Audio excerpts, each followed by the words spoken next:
Hujambo mtazamaji, kama unaungana nasi hivi sasa, tunazidi kukuarifu kuhusiana na matukio ya humu nchini kwenye kivumbi mwaka 2017. Mimi ni Mashirima Kapombe. Tunaanza na taarifa kuhusiana na Rais Uhuru Kenyatta ambaye hii leo amewaalika wanahabari kushuhudia kurudi kwake afisini katika jumba la Harambee, huku akifanya hotuba fupi ambapo aligusia amani ya nchi. Created by a wonderful constitution to express their dissatisfaction. But I truly believe that there is no single Kenyan anywhere who wants to continue to see violence, looting, and demonstrations that end up destroying property. But if, like I said, there are those who are aggrieved and feel that they are not willing to accept, there are also constitutionally laid down procedures that they can use to be able to express their dissatisfaction while allowing the many millions of Kenyans who wish to continue with their normal life to do so. And mine is really just that appeal. And the police are willing and ready. Say you want to have a demonstration in this place at this time, organize it with the police. You don't need my permission or Jubilee's permission. It's there in the law. Just do it peacefully, orderly. Don't interrupt the lives of other Kenyans and express your view. That is allowed, and nobody has a problem. But as a government, we will not allow loss of life, destruction of property, and looting, because many, many millions of Kenyans also are desirous to go about their business as before. So really, we are just here reviewing issues. We've had an opportunity also to have a session with the Assumption of Office Committee, and they've given us their briefing. And I'd also like to take this opportunity to congratulate our fantastic team in London for the great pride and joy they have given many millions of Kenyans, coming second in the world. The races yesterday were fantastic. Congratulations, Team Kenya. Pongezi, asanteni sana. Sina mengine, tuwashukuru wa Kenya. Turudi kazini, tuwe pamoja, tuwe na amani, tuendeleze taifa letu la Kenya pamoja. Asanteni sana. Tukisalia na wito huo wa amani, muungano wa wafanyikazi wa wafanyi biashara wa kibinafsi chini ya Mkenya Daima umewataka Wakenya kurejea kazini ili kuepuka kuathiri uchumi zaidi. Aidha, waziri wa utalii Najib Balala ameonya kuhusu habari zinazotolewa kwenye vyombo vya habari vya kimataifa, akisema kuwa huenda vikaathiri pakubwa sekta ya utalii humu nchini. Kufuatia kwa kutangazwa kwa matokeo ya urais yaliyompa ushindi Uhuru Kenyatta kwa kuongoza muhula mwingine, baadhi ya maeneo katika jiji la Nairobi na mjini Kisumu yalishuhudia maandamano ambayo yalitatiza shughuli na hata biashara. Na huku hali ya utulivu ikionekana kurejea maeneo mengi, muungano wa Mkenya Daima unaojumuisha wafanyabiashara wa kibinafsi walikuwa na tathmini zao kuhusu hali ya uchumi. Wanashikilia kuwa pato la kitaifa la Kenya alijadhirika pakubwa kufuatia uchaguzi, hasa ikilinganishwa na chaguzi zilizopita. Our GDP change has been between 2 to 3% in the year of the elections. This year, so far, the GDP has probably only moved by about 0.1 or 0.2%, right? And even as we see now, you've heard of all the positive items in the different sectors. We do not expect that the change in the GDP is going to be by more than 0.1 or 0.2%. Acknowledge the fact that we have lost approximately 1 week of productivity, which certainly will have an impact on our GDP. But I think on the positive, the fact that we've had a free, fair and credible election, which is, I think, not many countries in this part of the world can speak of being where we are in terms of democratic process. Hata hivyo, kuna sekta mbalimbali ambazo wanasema zitaadhirika pakubwa iwapo hali ya wasiwasi itaendelea. Hospitality, retail, manufacturing, transport, banking and finance, all will be impacted if we have more days of very low economic activity. So it is therefore that the reason that we sit here today to say that Kenyans need to go back to their daily routine so that we can maintain our leadership as a business hub in this region. Na kufuatia tetesi zilizoibuka baada ya matokeo ya chaguzi, ombi ni kwa wanasiasa watumie njia za kisheria kutafuta suluhu. For those electoral contests that need any kind of resolution, We recognize that there are constitutional avenues and urge that these be pursued to conclusion. This is the way forward for our country. Kwingineko ni kuwa waziri wa utalii Najib Balala amevilaumu vyombo vya habari vya kimataifa kwa kuipa Kenya taswira mbaya ambayo anasema huenda ikaathiri pakubwa sekta ya utalii. Kenya is not burning. Kenya is peaceful. Kenya has moved on after the general elections. There are pockets where there have been some protests, and that is Kibera and mainly Mathare and a few places in Kisumu. The rest of the country, the beach destination is safe. Lakini Balala ameonyesha matumaini akisema kuwa sekta hiyo itanawiri hadi 20% mwaka huu. Last year 2016 was 17%, and we expect to go up to 20%. That is our projection. Jafeth Ogila, KTN News. Kwingineko, baadhi ya viongozi kutoka eneo la Ukambani walioshiriki uchaguzi mkuu wametangaza kuunga mkono ushindi wa Rais Uhuru Kenyatta uliompa nafasi ya kuongoza kwa muhula wa pili. Wakiongozwa na aliyekuwa seneta wa Kitui David Musila na aliyekuwa mbunge wa Mwingi ya Kati Joe Mutambo, viongozi hao wameeleza kuwa wameridhishwa na jinsi uchaguzi wa urais ulivyoendeshwa. Community yetu ambao ni ya Ukambani itakaa tutawauliza ili wakae katika serikali, kwa sababu tunaona itakuwa ni hasara kubwa kumaliza miaka 5 katika upinzani alafu miaka mingine 5. Tumesema la, wale ambao waliangalia kutoka European Union, African Union na Commonwealth, pia American Embassy, ambao pia wamesema kwamba wale ambao hawakutosheka na uchaguzi wafuate utaratibu ambao umewekwa katika katiba, ambao ni kwenda kotini. Kwingineko, wataalam kutoka jamii ya Wameru wamesisitizia haja ya amani nchini ili kuwezesha maendeleo ya kiuchumi. Wakiongozwa na waziri wa ardhi Jacob Kaimenyi, wataalam hao pia wameipongeza tume huru ya uchaguzi na mipaka IEBC kwa kuandaa uchaguzi mkuu wiki iliyopita na kuahidi kuunga mkono serikali ya Rais Uhuru Kenyatta.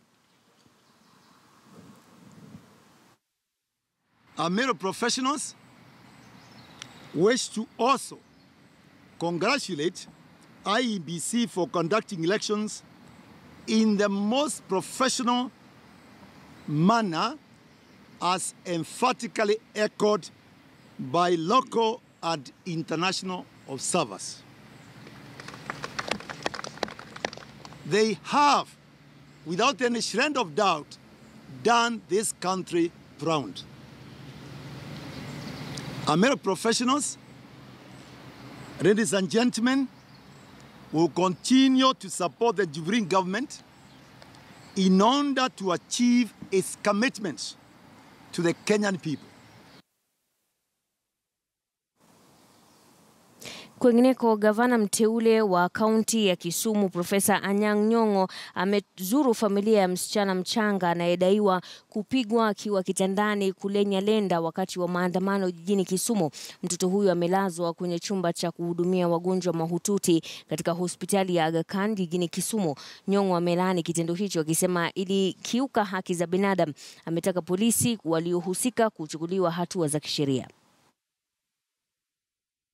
Watu walikuwa wakilala nyumbani, majoni walikuja hapa wakifanya kitu kama hicho. Sasa kama ndugu wangu amesema, Bwana Joseph,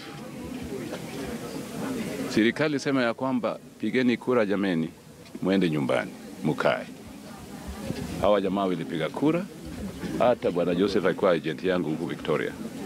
Alifanya kazi yake, akakuja nyumbani. Walikuwa wakilala. Na majoni wakifika,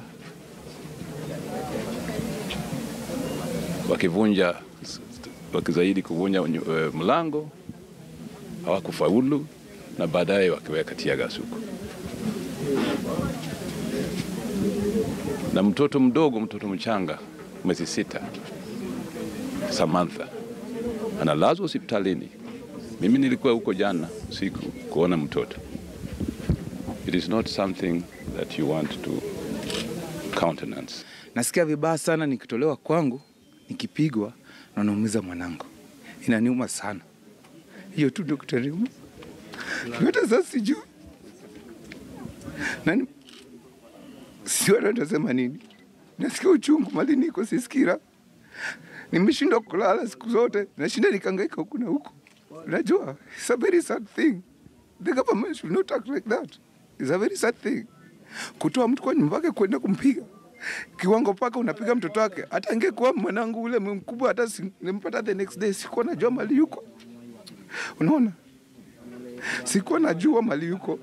So anytime nikiona Pendo kwa hospitali amelala pale, sisikii vizuri, nasikia vibaya. Tuelekee maeneo ya Nakuru sasa, ambapo viongozi walioandikisha ushindi chini ya chama cha Jubilee katika kaunti ya Nakuru wamewapongeza Wakenya kwa kudumisha amani wakati huu baada ya uchaguzi mkuu. Wakiongozwa na seneta mteule Susan Kihika, viongozi hao ambao walihudhuria ibada ya kutoa shukrani katika kanisa la Kingdom Seekers Fellowship walitoa ahadi kufanya kazi pamoja kando na kuwatumikia wakazi wa kaunti ya Nakuru vilivyo. Viongozi hao walipongeza tume huru ya uchaguzi na mipaka IEBC kwa kuendesha uchaguzi kwa njia mufti, huku wakiwahimiza wale waliopoteza kwenye kinyang'anyiro hicho kushirikiana nao katika kustawisha kaunti ya Nakuru. Aidha, seneta mteule wa Nakuru Susan Kihika amewapongeza wakazi kwa kuipa chama cha Jubilee kura na kuwahakikishia wakazi kuwa wataandaa sherehe kubwa ya kuwarejeshea shukrani wakazi wa kaunti hiyo.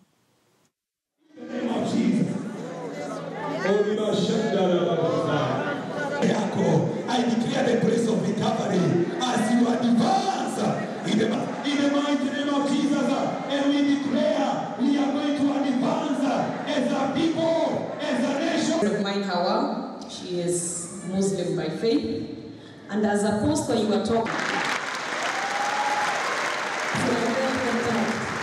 So I appreciate. First, I'm very, very glad by the way our Kenyan people have been and the way they have kept the peace through this process. I'm glad to see that the nation has been, has patiently waited for the process to take its course. And once it's done so, they have mostly and generally, by far mostly, just kept the peace. So I think that's a very, very important thing that has happened. And now as we pivot or move over now next to having faced off the campaigns and the elections, and we now get into governance and to delivering on our promises and everything, I also look forward to that. And I know that the Kenyans have a lot of faith and a lot of hope on us that we shall deliver as leaders, and I'm hopeful that we will be able to do that. Maafisa wawili wa tume huru ya uchaguzi na mipaka nchini IEBC wamefikishwa mahakamani kwa kuvunja sheria za uchaguzi baada ya kuondoka kazini kwa madai ya uchovu. Eric Onwonga na Dorcas Kimani ambao ni wasimamizi wa uchaguzi na naibu wake wameshtakiwa kuwa mnamo tarehe 9 Agosti ambayo ni siku moja baada ya uchaguzi waliwacha masanduku 6 ya kura bila usimamizi katika kituo cha kura eneo la Roysambu. Wawili hao walifikishwa mbele ya hakimu mkuu mkaazi Nyaga na kesi yao itasikizwa tarehe 4 mwezi ujao. Waliachiliwa kwa dhamana ya shilingi 50,000 kila mmoja.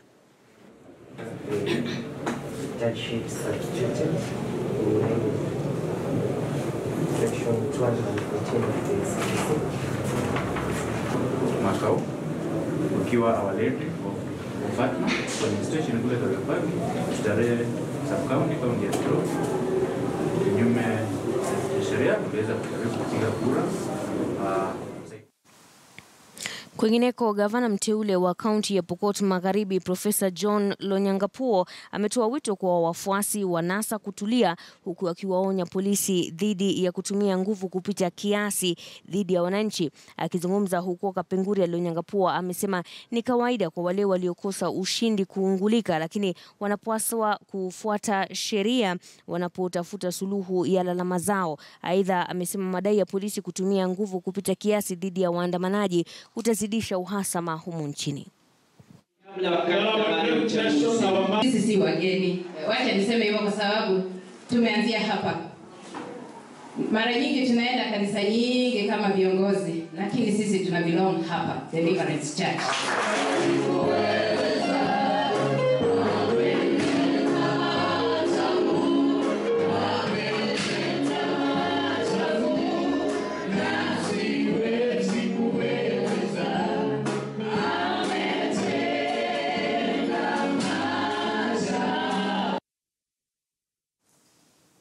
Tuangazie sasa taarifa ambayo huenda ikawapa wengine matumaini kuwa unaweza kufanya kampeni na kushinda kwenye uchaguzi bila ya kutumia pesa.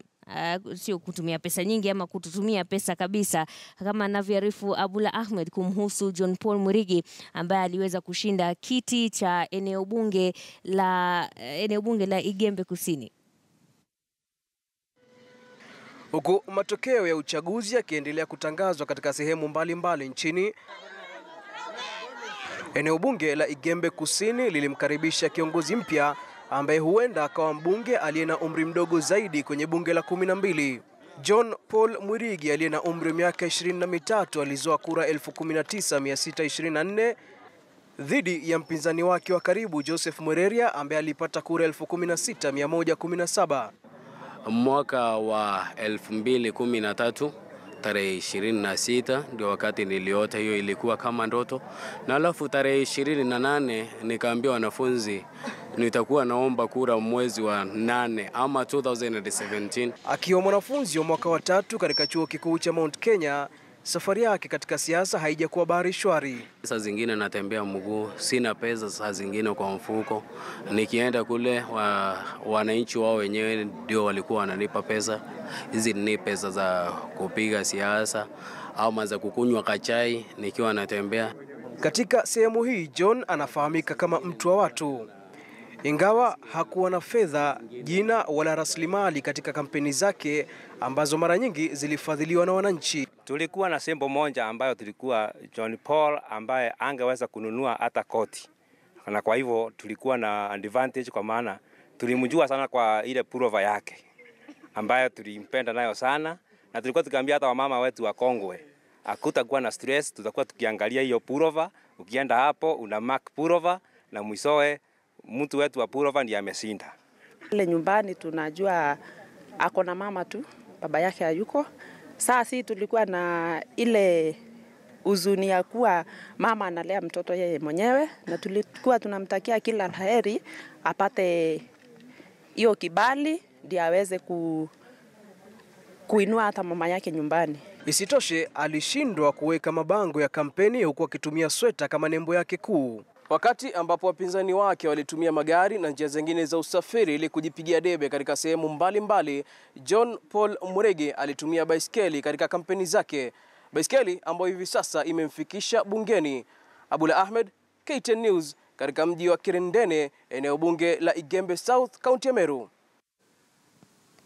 Tukiachana na hayo, shirika la Red Cross humu nchini limethibitisha kuwa watu 17 wamefariki kote nchini kufuatia vurugu zilizoshuhudiwa baada ya uchaguzi mkuu, visa 9 vikiripotiwa Nairobi na vingine 8 katika kaunti ya Kisumu.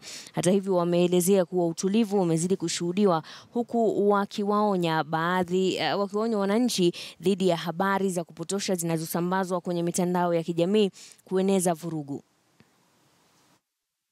The bigger fallout was once the presidential results were announced here in Nairobi on Friday night. That's when we saw the first activities of serious violence in Kibera, in Mathare, in Kisumu, in Homa Bay and in Migori. And I want to say, since then up to now, we as Kenya Red Cross have responded to 108 injuries. Of that 108, the breakdown is there, clear: 55 in Nairobi, 15 in Kisumu, 12 in Garissa, 3 in Homa Bay, 2 in Mombasa, 2 in Siaya, and 1 in Kakamega.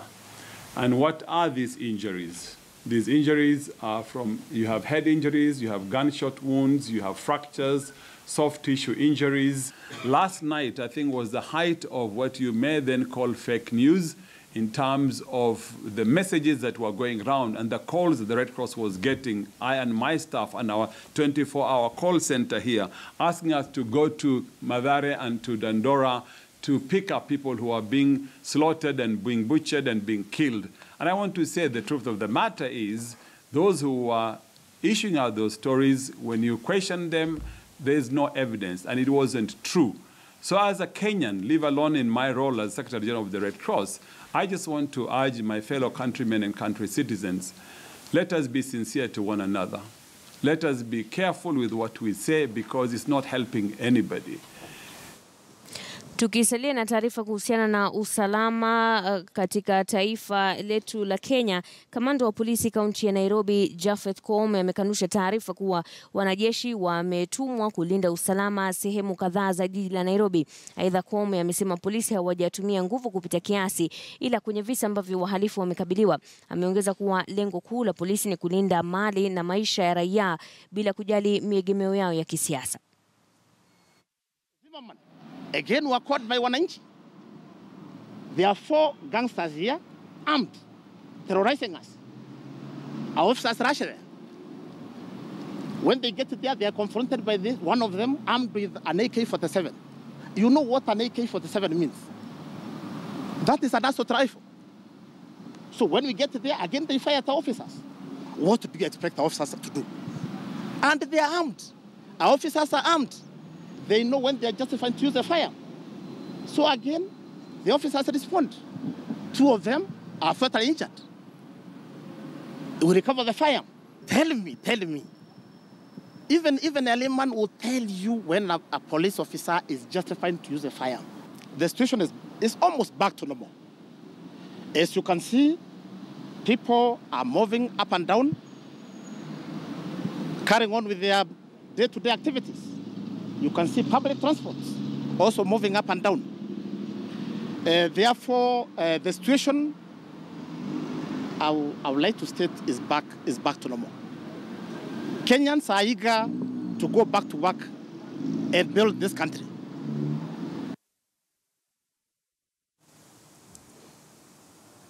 Na moja kwa moja sasa nakupeleka hadi katika kaunti ya Uasin Gishu ambapo gavana wa kaunti hiyo Jackson Mandago pamoja na baadhi ya viongozi ambao waliweza kushinda kwenye uchaguzi mkuu wa Jumanne ya wiki iliyopita wanatoa hotuba kwa wanahabari hivi sasa. Hebu tusikize. Sasa hii tunafanya uchaguzi itakuwa siku moja, na baada ya hiyo siku moja kuna kuishi na kuendelesha maisha. Na mimi nataka kuwapongeza wananchi wa kaunti hii wote, wafuasi wa Jubilee na pia wafuasi wa NASA, kwa sababu tulikubaliana siasa zetu tutafanya kwa amani. Na mimi kama gavana, mimi nafurahi sana kwa sababu leo hii baada ya uchaguzi kaunti ya Uasin Gishu tumedumisha amani. Wananchi wamerejelea biashara zao, wakulima wamerejea maneno ya ukulima, mahasla wamerudi kwa aso. Na kando na labda vile wengine walikuwa nafikiri, kuna wengi nje ya kaunti hii mara mingi wamekuwa kifikiria ati sijui baada ya uchaguzi Uasin Gishu itakuwa namna gani, sijui temperature imepanda. Hata nyinyi watu waandishi habari ndio mlikuwa mnaandikanga ati temperature imepanda. Na tukawaambia labda ni temperature ya armyworms. Tunashukuru Mungu pia armyworms ilikwisha. Na siasa ya